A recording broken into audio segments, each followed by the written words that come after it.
aquellas situaciones en las que existe un exceso de catecolaminas en el organismo del paciente, como era el caso de pacientes con feocromocitoma, donde nos interesa sobre todo el control de la presión arterial, la taquicardia y las arritmias. Como el sistema cardiovascular es uno de los más afectados, es el que más nos interesa controlar.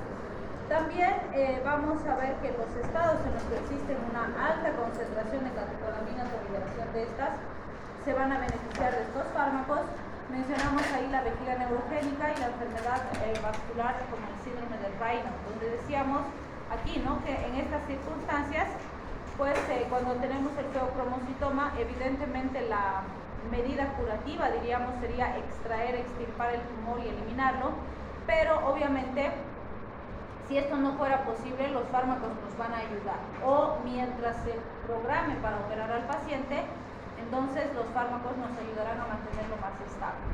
De la misma forma, fíjense las manitos en el síndrome de Raynaud, como decíamos, si no hacemos un buen control de esto, el paciente probablemente presente necrosis y esas necrosis determinen alteraciones importantes a nivel funcional, que pueden incluso determinar la amputación de esas extremidades. Entonces, si mejoramos la vasodilatación a este nivel para que exista una mejor perfusión periférica, el paciente va a tener una mejoría clínica y probablemente evitemos que tenga que perder algún segmento importante.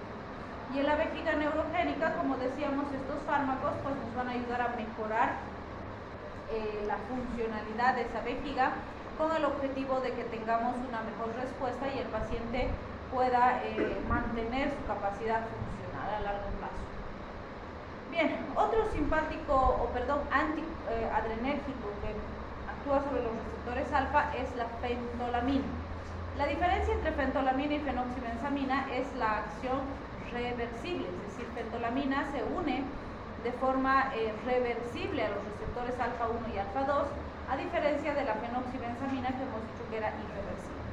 Además, esta fentolamina, fíjense, actúa en otros receptores, bloquea los receptores de serotonina, es agonista de los receptores muscarínicos y de receptores H1 y H2, lo cual puede producir efectos en otras localizaciones. ¿Cuáles son los efectos deseables cuando usamos fentolamina?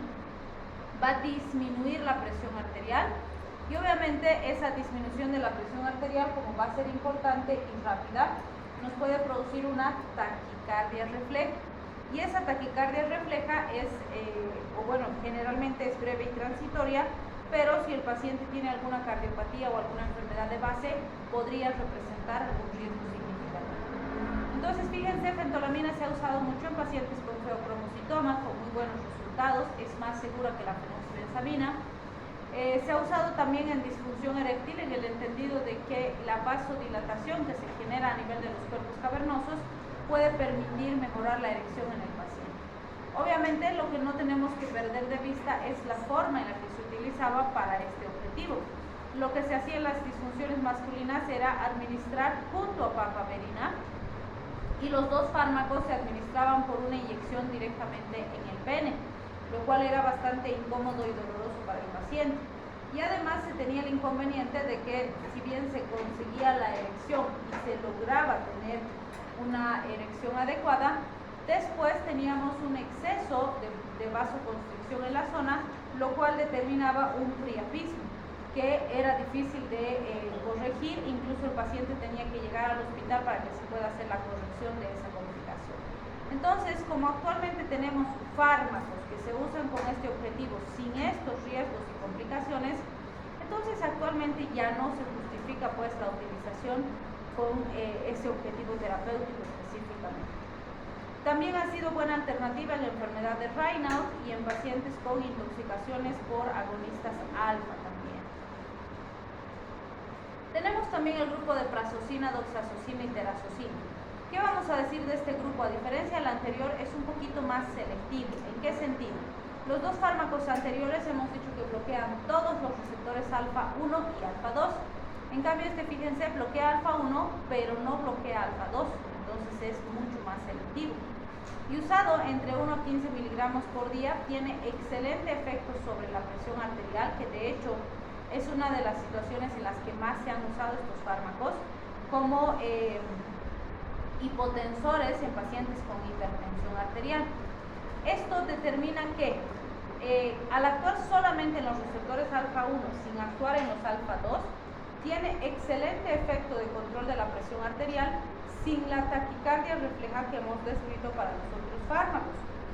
¿Por qué nos interesa esa taquicardia refleja? Porque si fuera, por ejemplo, un paciente que ya tiene anginas o que ya tiene arritmias o que tiene una cardiopatía importante, esa taquicardia refleja, si bien suele ser breve y transitoria, podría ser suficiente para que el paciente se descompense y se complique, ¿sí?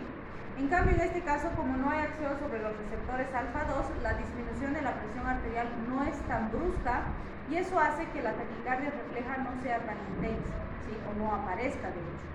Entonces, se toleran mejor estos fármacos. Otra indicación en la que se han usado mucho estos fármacos es en la hiperplasia prostática benigna. ¿Por qué? Porque el efecto a nivel de próstata lo que hace es mejorar el paso de la orina a través de la uretra, disminuyendo el grado de compresión que la próstata genera sobre la uretra. Entonces, nos va a ayudar, pero por supuesto no va a solucionar la hiperplasia prostática, ni es un tratamiento que se pueda mantener de forma sostenida sin utilizar otro tipo de medidas adecuadas como la intervención quirúrgica, por ejemplo. También se ha usado en pacientes con obstrucción urinaria con el objetivo de facilitar la, diríamos, la función vesical del paciente.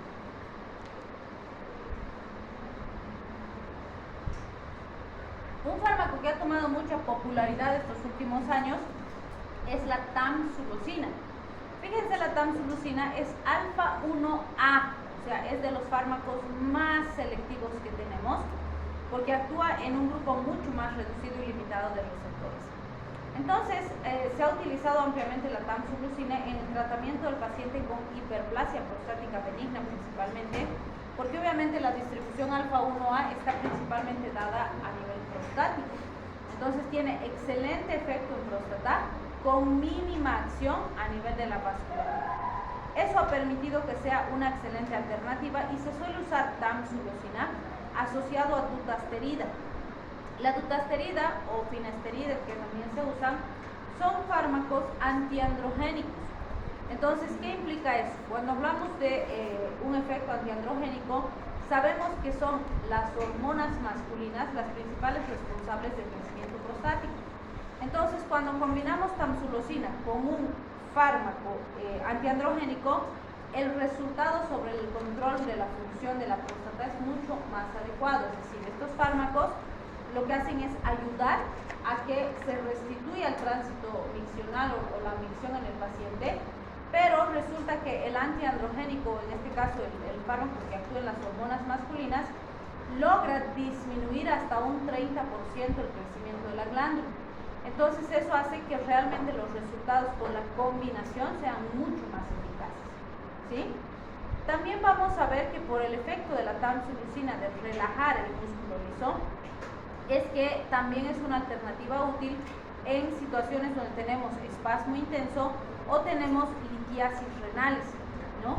Porque va a ayudar a que esas litiasis puedan pasar con mayor facilidad y además a que disminuya el dolor asociado a estas litiasis, que son terriblemente dolorosas. Obviamente, si los calculitos son muy grandes, puede ser contraproducente, o si son pequeños y están enclavados en el conducto, también puede ser contraproducente, porque lo que queremos es que ese lito salga, ¿sí? No vamos a querer que se quede, porque si se queda, genera procesos obstructivos que pueden lesionar las pelvises renales o incluso producir una insuficiencia renal a largo plazo. Entonces, lo que estamos buscando cuando hacemos la asociación es potenciar la eficacia en el manejo del paciente con hiperplasia prostática benigna, pero no se olviden que los urólogos siempre dicen, tarde o temprano esa hiperplasia prostática se va a tener que operar, ¿sí? Entonces lo único que va a ser diferente es cuándo vamos a operar, y para eso hay que estar muy pendientes de la signo-sintomatología del paciente, que hay varios elementos en las tablitas que tienen los urólogos que determinan cuándo es el momento más adecuado y oportuno para operar al paciente, ¿sí? Y en segundo lugar, no se olviden del PSA, el antígeno prostático específico, ¿sí? Que es un laboratorio que además nos orienta a cómo está la próstata. Puede estar grande, pero si el PSA está normal, nos da un cierto grado de tranquilidad porque significa que no es cáncer, ¿sí? En cambio, si el PSA se eleva y la próstata puede no estar siquiera muy grande, pero el PSA está alterado, entonces es un indicio de que puede ser maligna la lesión, ¿sí? Doctor, entonces, ¿por qué es más importante el tacto que el examen? No es más importante, tienen que ir de la mano. El estudio completo del paciente hace referencia a laboratorio, valoración clínica funcional de cuánto se está deteriorando la función del paciente en el sentido de si orina de noche, si tiene dificultad para iniciar el chorro, si tiene orina residual postmiccional, si se mancha la ropita interior, o sea, todo eso hay que valorar y al mismo tiempo hacer el tacto rectal y el laboratorio. ¿Tendría algún momento que sería más importante? Porque mi tío estaba con sospecha y el médico habló para él que lo más importante sería el tacto porque no quería hacer el tacto. Él dijo, necesita el tacto, es el más importante. No es más importante que los otros, pero es parte del estudio. Y muchos pacientes masculinos obviamente son reacios a que les hagan tacto rectal porque es algo incómodo. Pero es necesario porque con el tacto rectal el urólogo va a determinar las características de la próstata.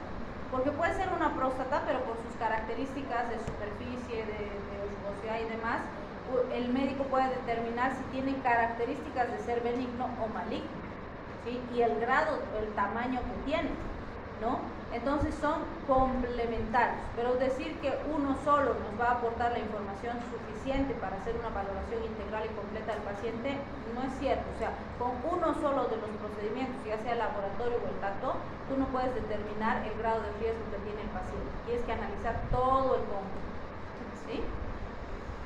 Bien, cuando hablamos de la yoimbina, este va a ser un fármaco que, fíjense, es bloqueante alfa 2, pero tiene características muy interesantes. Yo siempre les digo, cuando hablen de la yoimbina, acuérdense de la clonidina. ¿Se acuerdan qué características tenía la clonidina? ¿Cómo la hemos definido?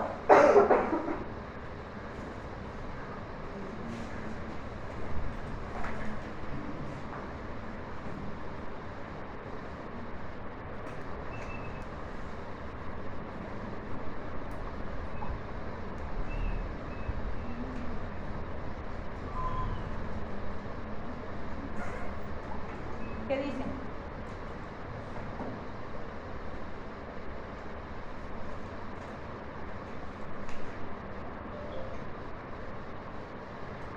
Se han olvidado ya de la clonidina, la hemos visto en la anterior clase. La clonidina hemos dicho que era un simpático mimético y un simpático lítico, ¿se acuerdan? Simpático mimético por mecanismo de acción, simpático lítico por efecto. La yoimbina, por eso les digo que se acuerden de la clonidina, porque es al revés. Es un simpático lítico por mecanismo de acción, porque es bloqueante alfa, pero es simpático mimético por efecto, porque su efecto es más bien de subir la presión arterial y la frecuencia cardíaca. Y al ser bloqueante alfa 2 esperaríamos lo contrario, ¿no es cierto? Entonces, igual que la clonidina, lo que pasa es que a nivel central produce una respuesta y esa respuesta activa o otra respuesta a nivel periférico, que en este caso va a ser aumentar la secreción de catecolaminas, y ese aumento de la secreción de catecolaminas es la que va a producir aumento de la presión arterial y la frecuencia cardíaca. Entonces decimos, la yoimbina es un simpático lítico por su mecanismo de acción, pero es un simpático mimético por su efecto, ¿sí? ¿Y para qué se usa? La yoimbina se ha usado en disfunción eréctil y en pacientes con hipotensión con el objetivo de subir la presión arterial. El abetalol es un fármaco muy particular porque es bloqueante beta y también es bloqueante alfa. Entonces hay autores que lo ponen como bloqueante beta porque es ciertamente su efecto predominante, pero otros prefieren más bien ponerlo como bloqueante alfa porque también tiene este efecto de forma significativa. Entonces, ¿qué vamos a encontrar como su acción? Al bloquear los receptores alfa y beta, va a bajar la presión arterial, pero el hecho es que al bloquear los alfa va a haber vasodilatación, eso va a hacer que baje la presión arterial, y lo que se producía en otros grupos farmacológicos, que era la taquicardia refleja y aumentaba el gasto cardíaco, en este caso no se va a producir. ¿Por qué? Porque los beta también van a estar bloqueados y eso genera una bradicardia. Entonces va a haber disminución de la presión arterial con mínimo o ningún aumento de la frecuencia cardíaca y más bien va a haber una disminución del gasto cardíaco, ¿sí? Entonces se usa sobre todo en pacientes con hipertensión arterial, porque lo que va a hacer es bajar la presión arterial, ¿sí? Bien, cuando hablamos de los bloqueantes beta, que este sería el segundo grupo grande que vamos a ver en este capítulo, lo que vamos a ver es que la mayoría de los bloqueantes beta son antagonistas puros. Algunos van a ser agonistas parciales y algunos otros van a ser selectivos para los diferentes tipos de receptores beta. Si hablamos de sus características, entonces decimos, algunos tienen efecto anestésico, químicamente vamos a ver que se asemejan al isoproterenol y vamos a ir describiendo sus características. En general les digo, si hablamos de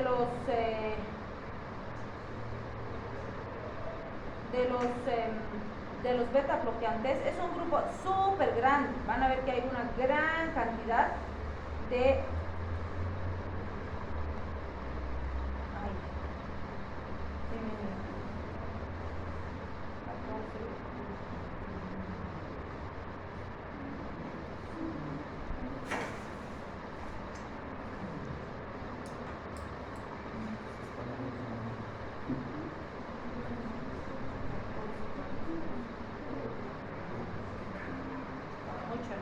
descansar un ratito. Ya, 5 minutitos. Vamos. Entonces fíjense, cuando hablamos de los beta bloqueantes, es un grupo súper grande porque son muchísimos los fármacos y es bastante complejo recordarlos todos. Entonces lo que se hace es agrupar primero por sus características cinéticas o algunas características dinámicas para poder recordar y facilitar la comprensión de este grupo farmacológico. Y después vamos a ir viendo los fármacos como tal. Entonces, primero fíjense, vamos a ver que todos, con excepción del esmolol, tienen buena absorción oral. Entonces es más fácil recordar, esmolol se absorbe mal por vía oral, el resto bien. Entonces me acuerdo uno y ya sé todos los demás, ¿no? Si hablamos del metabolismo hepático de primer paso, me acuerdo de los dos extremos. Alto metabolismo de primer paso para el propanolol, bajo o nulo para el nadolol y el resto es intermedio, ¿sí? Entonces me acuerdo estos dos y es más fácil. Con la biodisponibilidad es cierto que hay que recordar un poco más de fármacos porque es bastante variable. Entonces, ¿qué me acuerdo? Nula para el esmolol. Entonces fíjense, ya estoy mencionando dos lugares del esmolol, de mala absorción oral y nula biodisponibilidad, ¿sí? Justamente por la absorción, ¿cierto? Ahora, alta biodisponibilidad para pindolol, pembutolol, betaxolol y sotalol, intermedia para casi todos y baja para propanolol, atenolol y nadolol. Entonces me acuerdo los dos grupitos y el resto es intermedio, ¿sí? Así facilita un poquitito. Si hablamos del volumen de distribución, decimos es alto volumen de distribución con ingreso al sistema nervioso central para el propanolol y pembutolol, y sin llegada o casi nada de llegada al sistema nervioso central para el resto. Pues me acuerdo pembutolol, propanolol y el resto ya sí. Con la vida media es cierto que hay muchísima variabilidad, entonces hacemos grupos, decimos el que tiene vida media más reducida es el esmolol, apenas de 10 minutos. El que tiene vida media más larga es el nadolol, hasta 24 horas y se excreta sin cambios por la orina. Entonces ya sé los dos extremos. Y el resto, la gran mayoría de los fármacos beta bloqueantes van a estar entre 3 y 10 horas. Entonces digo, ya, varía, la mayoría está en ese rango, pero debo individualizar en caso de que sea importante para algún fármaco en particular.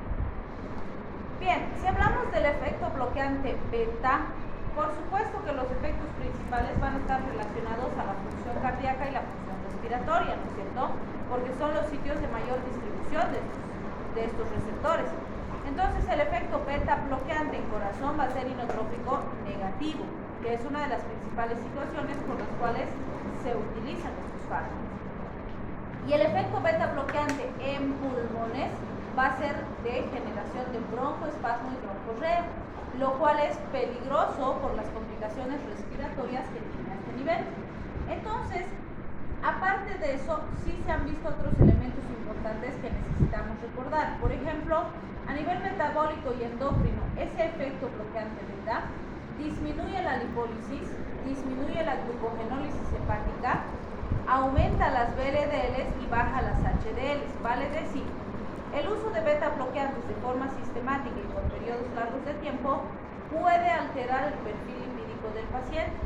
Entonces, si va a usar beta bloqueantes a largo plazo, hay que vigilar el perfil lipídico, ¿sí?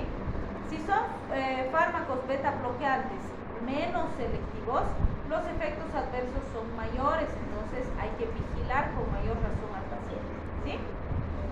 Si hablamos de los efectos no relacionados con el bloqueo beta, también tenemos efecto anestésico local, por ejemplo, por bloqueo de canales de sodio, que normalmente a las dosis habituales que usamos como beta bloqueantes difícilmente se va a producir efecto anestésico, pero podría ocurrir. También tenemos efecto antiarrítmico de tipo 3, donde pues hablamos del bloqueo de los canales de potasio, que también es una característica que se puede producir y esto puede generar disminución del inotropismo en corazón. Normalmente para esto también se necesitan dosis más altas, pero sí hay que vigilar porque podría producir o deteriorar la función cardíaca del paciente. Y fíjense, muchos de estos beta bloqueantes son agonistas parciales. ¿Qué implicaría que sea un agonista parcial? ¿Qué es por definición que hace un agonista parcial?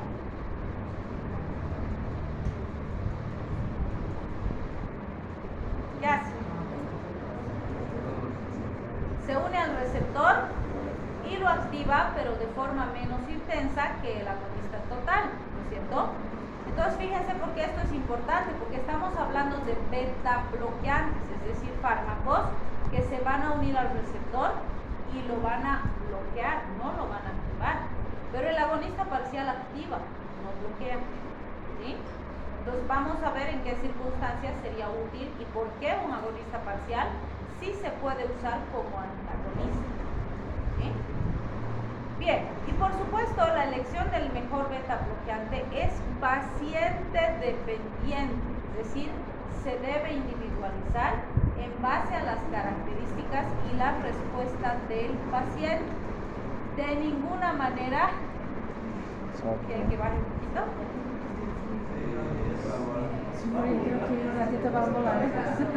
No, chao, nadie. De ninguna manera el beta bloqueante va a ser en relación al fármaco, o no podemos decir este es el mejor beta bloqueante, siempre depende del paciente. Uy, es que aquí con el dato es re caliente. Bien, a dosis habituales no suele haber gran complicación con estos factores, solo requieren vigilancia. Y obviamente con los agonistas parciales no va a haber estos riesgos porque el agonista no es bloqueante, es estimulante, ¿sí? Nos vamos a ir viendo con los grupos farmacológicos que eso va a quedar más comprensible. Entonces fíjense, cuando hablamos de la toxicidad de los beta bloqueantes, con el que más se ha analizado y se ha estudiado es justamente con el propranolol o propanolol, como también le dicen. Entonces este es uno de los fármacos más antiguos y lo que vamos a ver relacionado a la toxicidad de los bloqueantes beta es exantema, fiebre, sedación, trastornos del sueño, depresión, reacciones psicóticas, asma, vasoespasmo y pues insuficiencia cardíaca. Y es de esperar, ¿no es cierto? En realidad sería una exacerbación de todos los efectos relacionados al bloqueo de los receptores beta, ¿sí? Y por supuesto uno de los sistemas más afectados siempre va a ser el sistema cardiovascular. También vamos a ver que existe interacción de beta bloqueantes con verapamilo, por lo tanto si el paciente usa beta bloqueantes no debe usar verapamilo. ¿Por qué esto es importante? Porque el verapamilo también se suele utilizar en pacientes que tienen cardiopatías, ¿sí? No se debe suspender de forma brusca, se debe ir disminuyendo progresivamente la utilización y en pacientes diabéticos no se debe dar fármacos no selectivos, se debe buscar mayor grado de selectividad para disminuir el riesgo considerando que el paciente tiene diabetes.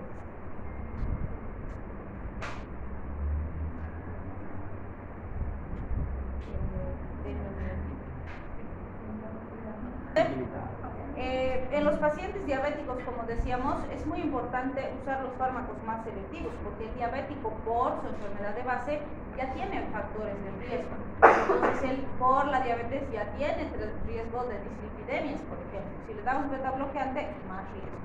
Y los diabéticos tarde o temprano van a ser cardiópatas. La mayor parte de los pacientes diabéticos a largo plazo empieza a funcionar mal el corazón y empieza a funcionar mal el riñón porque no se hace tratamiento integral, tratamiento adecuado y van a fallar a largo plazo, ¿sí?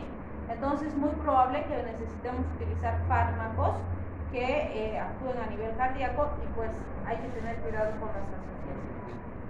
Bien, cuando hablamos de los antagonistas de los adrenoreceptores beta, lo que vamos a ver es que tenemos, por ejemplo, el propanolol, nadolol, timolol, son los primeros o los prototipos que se han sacado dentro de lo que son los beta bloqueantes. Estos son bloqueantes beta no selectivos, por lo tanto actúan en todos los receptores beta. La dosis es de 10 hasta 80 miligramos cada 6 horas y se puede llegar hasta un máximo de 640 miligramos por día. O sea, fíjense, el rango de dosis es realmente grande, ¿sí? Y esto se debe a que, dependiendo del cuadro que estemos manejando, las dosis van a variar significativamente. Entonces, por ejemplo, cuando hablamos del efecto bloqueante beta en corazón, ¿qué vamos a tener? Disminución de la fuerza cardíaca, de la frecuencia cardíaca, de la presión arterial. Entonces, lógicamente, se usa para controlar hipertensión arterial, ¿sí? Pero no se olviden que si estamos usando para hipertensión, lo que estamos haciendo es trabajar en el inotropismo y cronotropismo del corazón. Entonces, literalmente estamos bajando la capacidad funcional del corazón, ¿sí? También es importante considerar que se han usado en pacientes con angina de pecho. Por la misma razón, un paciente que tiene angina normalmente tiene un espasmo a nivel de las coronarias, como hemos visto en fármaco. No, todavía no lo hicimos. Mentira, como vamos a ver más adelante. Entonces van a ver que en las anginas existe espasmo a nivel de las coronarias. Y cuando ese espasmo se produce, entonces el paciente siente dolor, sensación de que se va a morir, que le falta el aire, se agita, le duele el pecho, etc. Y la razón de controlar una angina es que si no la controlamos, se puede convertir en un infarto, ¿sí? Entonces, en esos casos, una de las alternativas que tenemos es disminuir las necesidades de oxígeno del miocardio. Y al hacer que el corazoncito trabaje más lentito, hacemos esto y mejora la condición de masa, ¿sí? Pero no es la única alternativa. Más adelante vamos a ver que tenemos otras alternativas más. Bien, cuando hablamos de la migraña, vamos a ver que también se han estado utilizando estos, sobre todo por el efecto a nivel de la vasculatura cerebral que se produce en el paciente. Entonces, vamos a ver que se podría, o sea, se usan bastante beta bloqueantes en este tipo de situaciones y en algunos casos resulta, en otros no resulta tan eficiente porque vamos a ver que los distintos tipos de migraña responden diferente también. Otra situación en la que se han usado beta bloqueantes es en el paciente con hipertiroidismo, ¿sí? Entonces, vean, el beta bloqueante como tal no va a hacer nada sobre la función tiroidea, pero la razón por la que le damos al paciente con hipertiroidismo, sobre todo con tirotoxicosis o tormentas tiroideas, es porque nos va a ayudar a controlar los síntomas. El paciente con hipertiroidismo, ¿cómo va a estar su presión arterial, su frecuencia cardíaca? Aumentada, ¿no es cierto? Entonces el beta bloqueante lo que va a hacer es ayudarnos a estabilizar al paciente, pero no va a resolver el problema tiroideo. Y cuando hablamos del problema tiroideo, algo muy importante que debemos considerar es que hay que hacer el tratamiento de base también, es decir, controlar las hormonas tiroideas. Es cierto que de todos estos fármacos, el propanolol también inhibe la 5-deyodinasa. Si se acuerdan de bioquímica, la 5-deyodinasa es la enzima que produce la conversión de T4 a T3 a nivel hepático, ¿sí? Entonces, de cierta forma, ese fármaco también disminuye un poco el efecto tiroideo, ¿sí? Pero en general no es suficiente. En los pacientes con glaucoma, recuerden que dijimos que los bloqueantes beta disminuyen la síntesis de humor acuoso, lo cual hace que disminuya la presión intraocular. Esto es lo que determina que sí se puedan utilizar, sobre todo de forma tópica, en pacientes con glaucoma. Entonces vean, si sé autónomo y sé los efectos beta, fácilmente entiendo cuándo me va a servir en un paciente un bloqueante beta. ¿Sí? Bien, tratando de mejorar se ha buscado otros grupos farmacológicos, como el grupo del metoprolol. Ahí tenemos atenolol, alpranolol, nebivolol y otros más. Entonces estos, fíjense,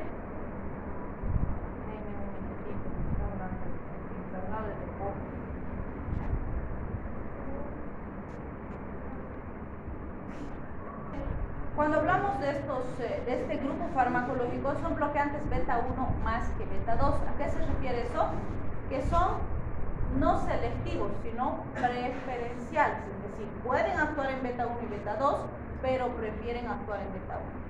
Entonces eso les da un rango un poquito mayor de seguridad, pero no es absoluto. Hay que controlar muy bien las dosis y los intervalos de dosificación, porque fíjense, puedo usar entre 25 hasta 400 miligramos por día.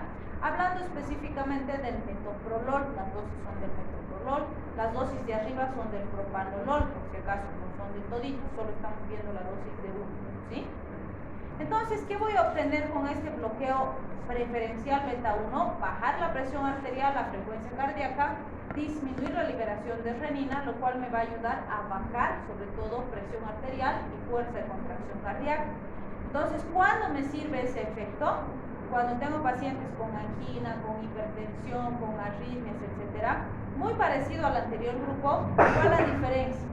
Al ser más preferentes beta 1, el riesgo asociado al bloqueo beta 2 es mucho menor. ¿Y en quiénes me interesa sobre todo ese riesgo? En pacientes con enfermedad respiratoria, ¿sí? Porque el efecto bloqueante beta en pulmón va a producir broncoespasmo, ¿sí? Entonces, si tengo, por ejemplo, pacientes con cardiopatías y EPOC, esto es más seguro que los otros grupos por su preferencia beta 1, ¿sí? En el caso de pacientes diabéticos, por ejemplo, también es más seguro porque son fármacos un poquito más selectivos. Y en el caso de pacientes con enfermedad vascular periférica, por ejemplo, también serían más adecuados, van a ser altamente eficientes, pero más seguros, ¿sí? Bien, tenemos también la butoxamina. Cuando hablamos de butoxamina, fíjense, es bloqueante beta 2 más que beta 1. La pregunta es, ¿cuál sería el beneficio de que tenga mayor selectividad beta 2 o que sea preferente beta 2? ¿Cómo? No es beneficioso, es más riesgoso, porque básicamente tiene más efecto adverso que efecto terapéutico, ¿cierto? Y por esa razón es que no se aplica en terapéutica, porque no hay beneficio que justifique el riesgo, solo hay riesgo que justifique el beneficio, no va así, ¿no? Entonces no se usa, se lo ha probado en experimentación, pero no se usa, nos puede inducir más bien crisis asmáticas, ¿sí? Bien, este otro grupo que fíjense es carteolol, pindolol, acebutolol y otros ololes más, va a ser beta 1 y beta 2 con efecto simpático mimético intrínseco, vale decir, este grupo es el que trabaja como agonista parcial.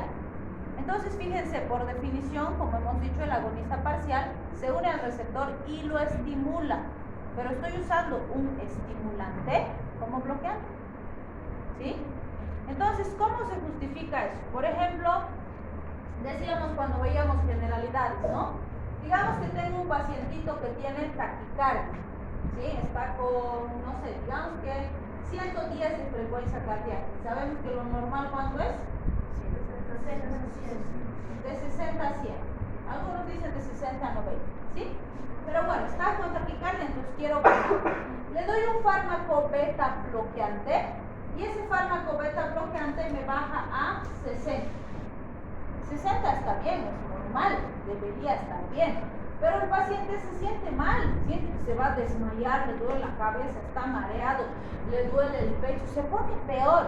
¿Por qué? Porque fíjense, de 110 le he bajado 60 de golpe, le he bajado casi la mitad de lo que estaba manejando, ¿sí? Entonces, para este pacientito, el beta bloqueante clásico no le sirve porque le produce una respuesta demasiado intensa, ¿sí? Y si le doy un agonista agonista parcial, ¿qué va a pasar? ¿Quién me está produciendo este efecto? Su neurotransmisor endógeno, ¿no es cierto? Entonces, si yo le doy el agonista parcial, el fármaco va a venir, se va a unir aquí y va a activar el receptor. Pero como es parcial, su actividad intrínseca es más bajita. Entonces, en vez de producir 110 como lo hace el agonista endógeno, va a activar y por decirles me va a producir 80. ¿Sí? Sigue siendo agonista, pero me está produciendo una disminución del efecto del agonista endógeno y además mientras él esté unido no va a permitir que éste se una. Y por eso me estabiliza al paciente. Entonces, fíjense, un agonista parcial estoy utilizando como antagonista porque ese mi paciente tolera mejor. ¿Sí? Entonces, ¿en qué casos se justifica utilizar estos? Cuando tengo, por ejemplo, pacientes que hacen mucha bradicardia cuando uso el antagonista. ¿Sí? O cuando tengo, por ejemplo, pacientes que ya tienen trastornos lipídicos, porque hemos dicho que los bloqueantes producen trastornos lipídicos como efecto adverso. ¿Y este agonista parcial podrá producir trastorno lipídico? No, porque el trastorno lipídico es por el bloqueo del receptor y este no bloquea, estimula. Es agonista, no es antagonista. ¿Sí? Entonces vean, en ese tipo de situaciones se justifica usar agonista parcial, pero mi objetivo es antagonizar. ¿Sí? Entonces, aunque parezca incoherente, no es incoherente de ninguna manera. Bien, también tenemos el grupo del carvedilol, que está medroxalol, ruxindolol y demás. Entonces, estos son los beta bloqueantes que al bajar la presión arterial y la frecuencia cardíaca han demostrado ser eficaces en insuficiencia cardíaca. ¿Sí? La pregunta es, un paciente que tiene insuficiencia cardíaca, ¿cuál sería el problema?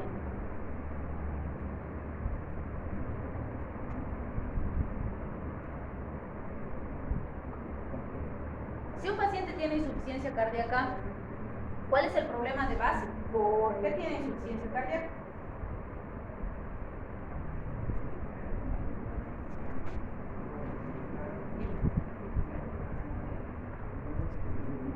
Insuficiencia cardíaca. ¿Cuál es el problema del paciente? El corazón funciona mal, es insuficiente, es incapaz de bombear la sangre correctamente hacia la periferia. ¿Sí? Ese es el problema en una insuficiencia cardíaca.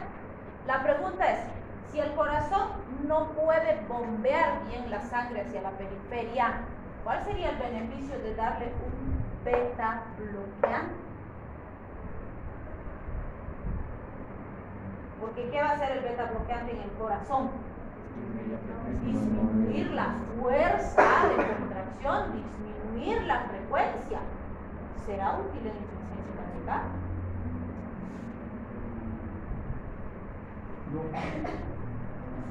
En condiciones normales decimos que los beta bloqueantes están contraindicados en insuficiencia cardíaca. No se debería usar. Y es lógico, ¿no es cierto? Si el corazón ya es insuficiente, ¿para qué le voy a disminuir más su capacidad funcional? ¿Sí? Sin embargo, ahí tenemos otra paradoja de la medicina. O sea, van a encontrar que este grupo de fármacos sí se usa en insuficiencia cardíaca. ¿Sí? Pero, otra vez, no hay absolutos en medicina. Tiene sus condiciones. Número 1. Existe evidencia científica que ha demostrado que cuando yo disminuyo las necesidades de oxígeno del miocardio, y esto lo hago con beta bloqueantes, mejora la función de la bomba. ¿Sí? Y ese es el fundamento por el cual sí se puede usar beta bloqueantes en pacientes con insuficiencia cardíaca, pero no es cualquier insuficiencia cardíaca, ¿sí? Porque hay grados de insuficiencia. Normalmente esto se puede hacer cuando el grado de insuficiencia es leve, ¿sí? Y siempre y cuando esta haya sido nuestra mejor alternativa terapéutica, porque vamos a tener como 5 o 10 alternativas y ahí decidiremos en base a riesgo-beneficio cuál es mejor. Si el beta bloqueante es la mejor alternativa en ese momento, entonces uso.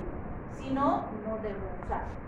Cuando el grado de insuficiencia ya es muy avanzado y la función del corazón está muy deteriorada, darle el beta bloqueante es contraproducente, porque va a hacer que ese corazoncito que ya está enfermo, que ya está trabajando mal, trabaje peor, ¿sí?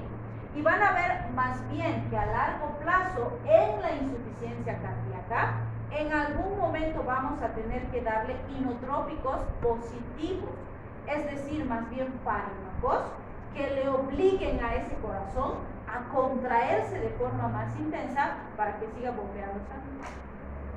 ¿Sí? Entonces vean, no es descabellado, hay evidencia que lo respalda, pero no se hace en cualquier paciente con insuficiencia. ¿Sí? Bien, y estas son algunas de las dosis que se usan. Por ejemplo, fíjense, tenemos dosis diarias de carvedilol con comprimidos de liberación intermedia y dosis diarias de fármacos que son de liberación prolongada, igual son de carvedilol. Entonces, fíjense, varían un poquito de una vez por día, 2 veces por día, dependiendo de cómo está, pero siempre bajo una supervisión estricta y vigilancia del paciente para determinar en qué momento el fármaco es útil y en qué momento es peligroso y no se debe usar. ¿Sí? Bien, cuando hablamos del esmolol, fíjense, es beta 1 más que beta 2, es decir, también es preferencial. Este es apreciado porque, si se acuerdan, hemos dicho que su vida media es la más cortita, apenas 10 minutitos. Entonces es un fármaco muy potente, pero que se elimina muy rápido. Entonces normalmente se usa en situaciones en las que necesitamos un control rápido de la presión arterial, por ejemplo, pero por periodos cortos de tiempo o por tiempos transitorios nada más. Entonces fíjense, por ejemplo, control rápido de la presión arterial, control rápido de arritmias, pacientes con taquicardias supraventriculares, tirotoxicosis, isquemias miocárdicas transquirúrgicas o hipertensiones perioperatorias, es decir, situaciones donde necesito un efecto rápido y potente, pero por un periodo corto de tiempo. ¿Sí? Y después ya no voy a necesitar usar. Entonces, ¿cómo se usa? Se da dosis inicial o de carga de 500 microgramos por kilogramo por vía intravenosa, y eso le paso en un minutito. ¿Sí? Para mantenimiento, 50 microgramos por kilogramo minuto, voy a mantener por minuto por vía intravenosa, y eso puedo mantener hasta por 4 minutos, ¿sí? Con un máximo de 200 microgramos por kilogramo minuto. Después voy a ir a disminuir, o sea, voy a ir aumentando 50, luego le subo a 100, luego le subo a 150, luego le subo a 200, llega a 200. Una vez que he llegado ahí, voy a ir disminuyendo también de 50 en 50, ¿sí? Idealmente, voy a reducir en intervalos de cada 10 minutos. Mi objetivo es llegar a 25 microgramos por kilogramo minuto, o si puedo a menos de 25 microgramos por kilogramo minuto. Si puedo mantener estable al paciente con la dosis más bajita, perfecto. Y una vez que pase el factor de riesgo, voy a suspender y ya no le voy a dar más. ¿Sí? Entonces fíjense, le doy dosis de ataque, hago mantenimiento y luego voy destetando al paciente hasta suspender la medicación. Porque en general en todas estas condiciones va a ser un determinado tiempo no más que voy a necesitar mantener al paciente controlado. ¿Sí?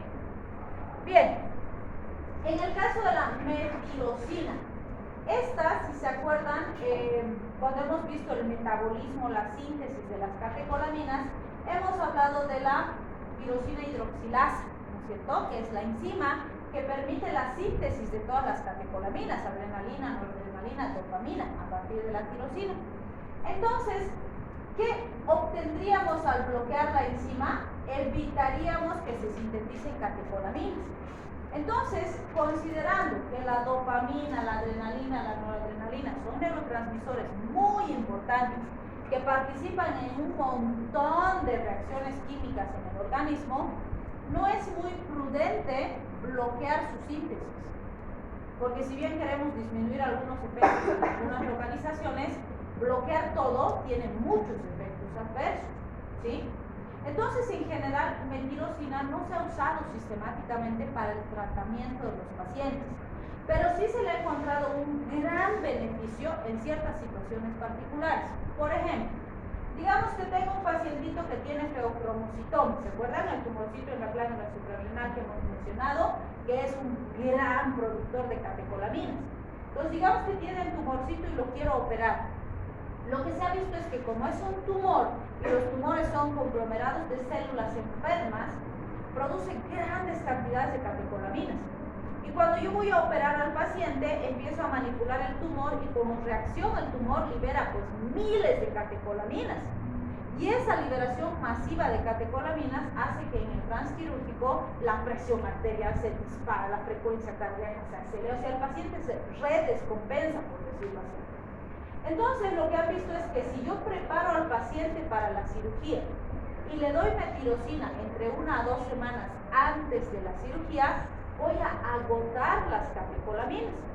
Y al agotar las catecolaminas, lo que voy a conseguir es que cuando tenga que administrarle al paciente la cirugía o cuando tenga que realizar la cirugía, aunque el tumor agarre y libere todo lo que tiene, no va a ser gran cantidad de catecolaminas porque las he agotado con el fármaco, ¿sí?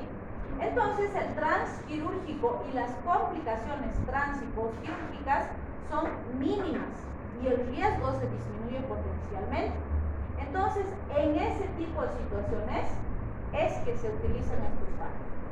¿Sí? ¿Está claro? Muy bien.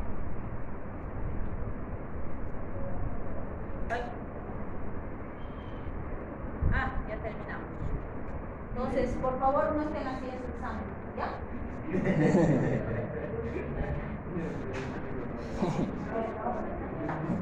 No, cabrón, si yo también. Así está. ¿Cómo? Aldol.